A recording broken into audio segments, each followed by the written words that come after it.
For as long as I can remember, they've been telling us to enjoy it while they're young, but our days are filled with chaos and stress and cooking and endless laundry piles. Where's the time to enjoy it? Yeah, that's what I always thought too. There's so much I have to do. When do I find time for peace and joy and happiness when I barely have time to sleep? Mama, it's time to make shift happen. You can be a happy mom. If I can, you can. Trust me. I've been a mess. I've been depressed. I've been overwhelmed. I've been to the bottom of the pits, and I've risen. I've grown. I've bloomed. And it all started when I realized I didn't have to anything. I get to. It is my privilege and my honor and my divine responsibility to be the queen of my home. It's not a burden. I'm not a burden. I'm in charge. I'm the ruler. I'm the chaos coordinator. I'm the calm in the storm. And so are you. Come with me. Let's rise, mamas. Adjust your crown. Accept your responsibility. Change the effing world together. It's all in the way we choose to see it. I'm so glad you're here, friend. You're listening to Meant to Bloom with Brittany Clarkson. Welcome in, my friend. I'm so glad to have you here today.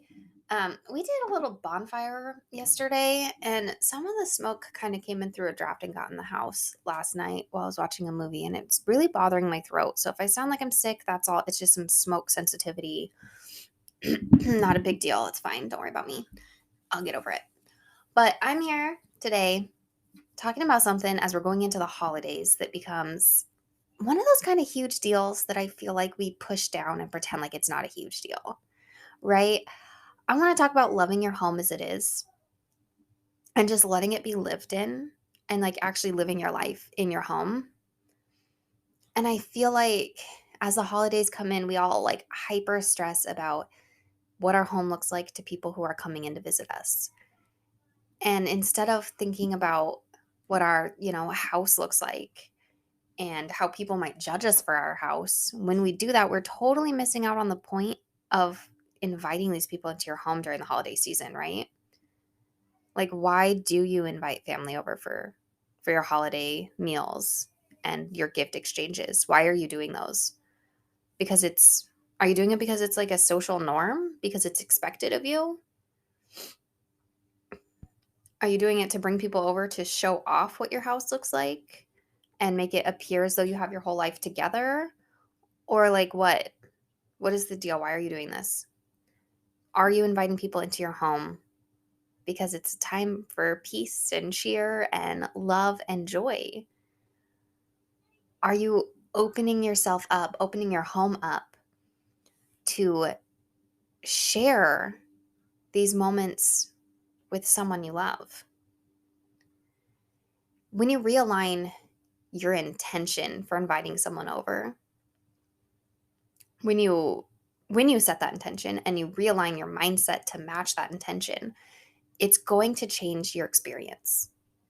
And I am so glad to be dropping this episode right ahead of things, before we start having all of these holiday get-togethers as we're in the planning process. I just want to make it clear how important your intentions are and how important it is that your actions match your intentions. Because I think we start to feel like a fraud when they don't. When we say our intention is to invite someone into our home to love them where they are, and then we go and we clean the house for 3 days, making it look totally different than it normally does. And we just hide all these parts of ourselves and we pretend to be someone else. We put on this mask. We pretend we love hosting, even though we really just want to go to our room and cry because, there's just too many people in my house. And you're not doing a good job guarding your own energy. So you've got to go get away and you're just having an awful time, but you're putting on this mask, pretending like this is what I love. I really love hosting these holiday parties for all of the family and all of my friends. And I, didn't push myself to the breaking point. I'm not burnt out right in the middle of this big gathering. Nope, not at all. You're losing your authenticity. And when you lose your authenticity, you're You're building this wall that keeps you from being vulnerable to those around you. It keeps you from being the real you, keeps you from being honest. It's a form of lying. And that's why it eats away at your soul every time you get into this spiral and you're not aligned with your intention anymore because you said you brought them in to love them. And here you are building this big wall, having an awful time, pretending like you enjoy their company. And it's not where you want to be. It's not what you want to be doing. And it feels like you're lying because you kind of are. You're lying to yourself. Like you're denying your soul. It's because your actions are not aligned with your intention. And that can internally destroy you if you let that keep happening again and again and you never explore, why am I feeling the way I'm feeling? Why do I keep doing this? If you just keep down that path, and then you go and you add in all the other stresses of your life. You add in all the times you feel guilt from the way you treated your kids. You add in, guilt for taking self-care. You add in mental health disturbances. You add in cognitive distortions. You add in just the stress of daily life. You add in financial stress. You add in the fact that your home still isn't clean other than when you have company over.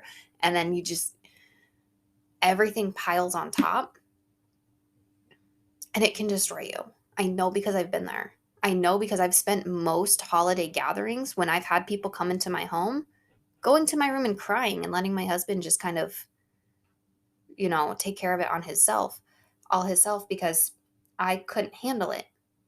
I built myself into burnout and then invited people into my home where I'm an introvert. People drain my energy. I was not protecting my energy at all. I wasn't taking care of myself. I made everything all about them, trying to create this perfect experience for them instead of focusing on how can I love them as I am and as they are. When I started shifting my mindset and I started paying attention to what I'm doing and why I'm doing it and how can I do things better and differently, and I stopped being afraid that people might judge me for doing something differently, this opened up whole new doors. The way I view my relationships is totally different. The way I show up in my relationships is totally different because I'm not putting on this fake charade of trying to plan the perfect holiday gatherings. I'm not trying to be perfect every time someone comes in my home. Because you know what? I invite them into my lived in mess. Okay? Yeah, there's things I will go out of my way to make sure are clean before we have a gathering, but it's mostly to make it easier on myself, to make sure there's enough room for people to I will clean the entryway because we need room for people to drop their coats and shoes. And I will put all the toys away because I don't want other people's kids adding to the mess that my kids are already going to make and getting out a ton more toys and making a bigger mess. And then leaving me to clean up a mess that, 6 or 7 children have made. Nope, we're going to put away the toys. Kids want to play, they can go outside or they can, just find something else to do that's small and quiet. Um, and then I'll, make sure that all the dishes are done because I need those dishes to cook the meal. I need this counter space to put out a buffet dinner. I need the dishes clean so people can eat. And then as a courtesy, we'll clean up the bathroom a little bit. I mean, I don't do top to bottom. I don't expect people to be, you know, I clean it the way I normally clean it. I keep it presentable and fine. Make sure there's a clean hand towel and full toilet paper roll. And that's it.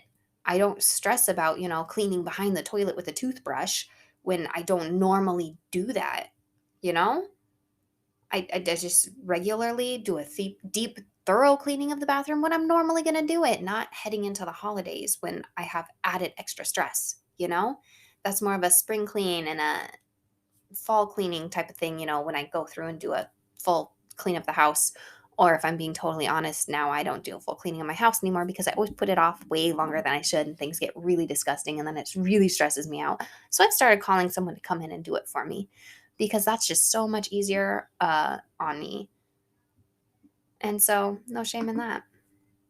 But what I'm saying is we don't have to go out of our way to make your home look differently than it's normally going to look. We don't have to hide parts of you. Just do the things that make that actual event easier. And here's the thing, one other thing I need you to stop doing is when you invite someone in your home and you've spent 3 days cleaning your home and then you apologize for it being a mess. Can we please stop apologizing for the mess? Please stop apologizing for your home looking lived in. Just stop. People aren't coming over to your house to see how clean you can make it. People are coming over to your house to spend time with you. And if it's the other way around, stop inviting those people over. Go to their house instead. Seriously, flip the tables, turn the tables. If someone's come over your house just because they expect it to be clean and they're going to come in and expect everything and judge you for it being dirty, stop inviting them over. That's not good for you. That's not good for them. Don't enable that behavior. If they're coming over to spend time with you because they love you, because they want community with you, because they want a relationship with you, then you don't need to apologize. You don't need to go out of your way to clean extra. You don't need to be frantic about it, you know? Because they're there for the right reasons. They're not there to judge you. They're there to accept you. Big difference. And if they're coming in to judge you, that's a them problem, not a you problem, and it's not your responsibility to meet their expectations. All right, so stop apologizing for the mess. Here's what happens when you apologize for your house being a mess. So if I come into your house and you've spent time cleaning your house and you apologize for it being a mess, and then I'm thinking about my home that's way messier than yours, and you just told me that you think your house is a mess, but I walked in and thought your house was pretty clean because it's cleaner than mine. And now you've apologized for that mess, and what you told me, unintentionally, what you've told me is that it's not okay for your house to be a mess. You've just told me that you don't accept a messy house. And so what I just heard is I don't want to invite you over because my house is a mess. If you came over, you would not accept me because my house is a mess. These are cognitive distortions that happen based on things people are saying, but it happens. I've been a victim of it, and I've been the one to apologize for a mess many times until I heard this shift of putting yourself in the other person's shoes and actually thinking, what am I saying to them when I apologize for my house being a mess? I'm saying it's not okay for their house to be a mess either. That's not what I'm trying to say, but that's what they're going to hear. And that's why we have to stop apologizing for what your house looks like. Because you don't have the messiest house in the world, especially when you've spent 3 days cleaning. You don't have the messiest house. No apology necessary. Okay? Those apologies have to quit. They have to stop. You have to be a safe space for the people you're inviting into your home if you want this relationship to go back and forth. If you want to be invited over their house, don't apologize for your mess. Just say, welcome to my life. It's vulnerability and it's authenticity, and that is what builds relationships. Not building up a wall, pretending to be fake, pretending to have everything together, because then guess what? The other person has to do the same thing, and it gets really exhausting. Do you know how freeing it is to invite someone over to your house for coffee and not care that your house is a mess? You could stop putting off all those like coffee dates that you always wanted to have with friends in your mom's groups. Just invite them over, let them see it as a mess. Let them feel welcome in your day-to-day life.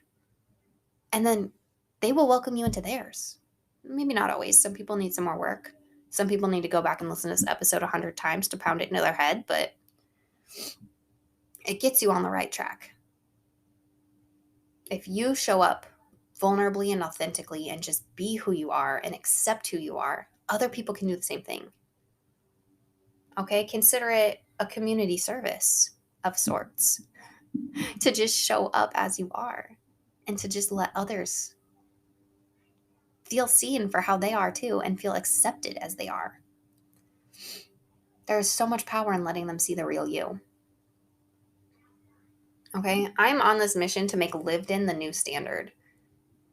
We've had magazines with these perfectly staged homes forever, and now we have social media where people are showing like the nicest looking area of their home and completely ignoring the messy corner that's like behind the camera.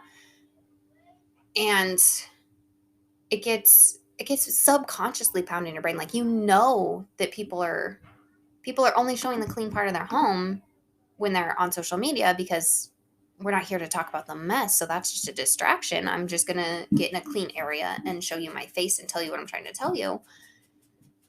And then like subconsciously we build up, oh my gosh, their home is so clean, because you've only seen the clean part. These people aren't taking you on a house tour of their Tuesday morning saying, this is just what my house looks like. Some people are, and I think it's really fantastic. I definitely try to fail publicly and show you guys when my house looks like a disaster. And I get torn up for it too when I do, but it's worth it. It's worth it to let, internet trolls tear me apart for having a messy house, because kids deserve a clean home. My house isn't disgusting. It's messy. It's lived in. There's tasks undone. It's fine.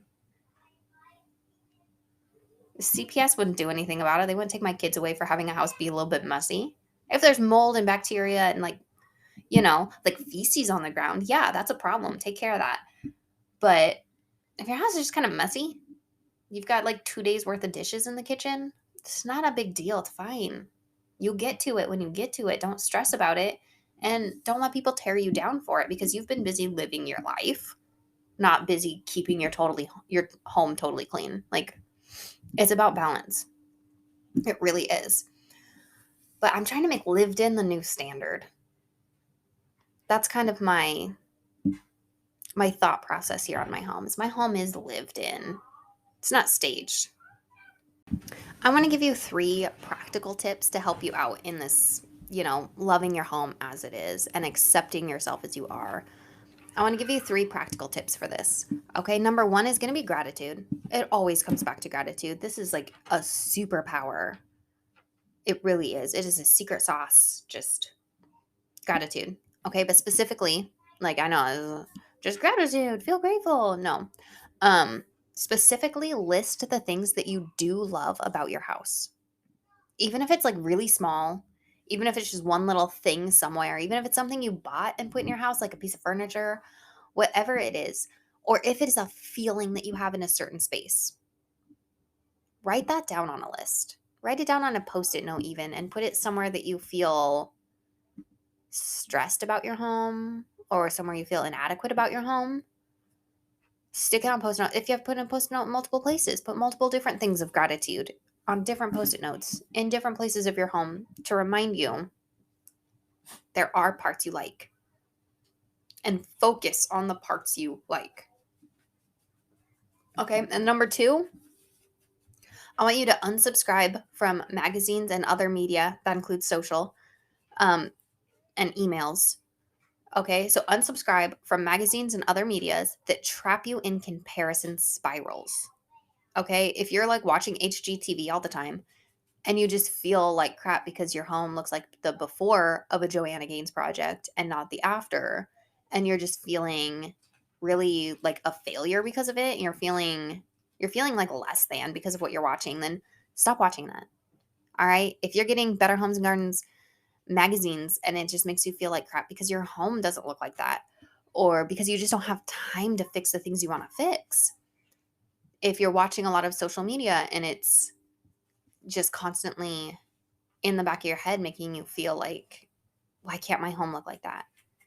But you're not doing anything about it and it's just making you feel bad, then stop following these things, okay? Tools. These are tools. The magazines and the TV shows and the DIYers, they are tools in a good way. Wow, that came out. They're tools they're not meant for you right now. If they're making you feel like you're comparing and you're feeling bad about it, they're not meant for you right now. Those are tools that are meant for people who are actively making changes and need inspiration or guidance. If you're not actively making changes, maybe you live in a rental where you cannot change anything about your home, but looking at these things, instead of making you dream and aspire to something later, it's making you feel bad about what you have right now, then you need to like detox from it. You need to cut it out for a while. Just stop viewing it and get centered about who you are and where you are, and that, what you have is enough. What you have is a beautiful, beautiful blessing. If you're tearing yourself down about it because of these things, cut them out. They are not more important than your sanity and your sense of worth. Okay? And number 3, I want you to do a life assessment here. I want you to ask yourself, if you could do it all again, would you make the same decisions that led you here? If you could do it all again, would you make the same decisions that led you here? If not, then you need to do some dream casting. You need to set up a dream board. You need to set some goals and choose your action steps to get you where you want to be. Make a plan, okay? Don't just stay here knowing that you're not where you want to be and then just sitting there complaining about it all of the time. If you're not where you want to be, make a plan to get there. Okay? You're in control of your life. You can do that. All right? And if you would choose this all again, then you need to accept that you are right where you belong and that this moment is where you're meant to be. Okay? If you choose it all again, you have no room to complain. Right? I love you, friend. Happy holiday season. I really hope you find this helpful. And if you do find this helpful, share it with your friends so they can be helped too. Love you.